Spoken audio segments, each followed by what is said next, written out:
Valsad city પોલીસે ધરમપુર ચોકડી overbridge પાસેથી ડુપ્લિકેટ નંબર પ્લેટ લગાવી ઇનોવા કારમાં લઈ જવાતો કુલ 4,03,334 રૂપિયાના દારૂ સાથે એક ઈસમને ઝડપી પાડ્યો। બુધવારના 1:30 કલાકે ઝડપાયેલી કારની વિગત મુજબ વલસાડ સિટી પોલીસની ટીમ પોલીસ સ્ટેશન હદ વિસ્તારમાં પેટ્રોલિંગમાં હતી, જે દરમિયાન ખાનગી રાહે બાતમી મળી હતી કે એક ઇનોવા કાર નંબર MH04DJ6270 જે અસલી રજિસ્ટ્રેશન નંબર પ્લેટ કારમાં ડુપ્લિકેટ નંબર GJ15CD5904 લગાવી ચાલક દારૂની હેરાફેરી કરી રહ્યો છે, જેના આધારે વલસાડ સિટી પોલીસની ટીમે ધરમપુર ચોકડી ઓવરબ્રિજ પાસે વોચ ગોઠવી ઇનોવા કારને ઝડપી પાડી હતી।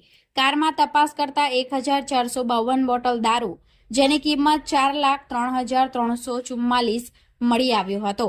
કારની કિંમત 5 લાખ, એક મોબાઈલ ફોન અને દારૂની કિંમત મળી 9,08,344 રૂપિયાનો મુદ્દામાલ કબજે લઈ અશફાક કમરુદ્દીન કુરેશીની ધરપકડ કરી કમલેશ નામના ઈસમને વોન્ટેડ જાહેર કરી પ્રોહિબિશન અંગે ફરિયાદ દાખલ કરી હતી।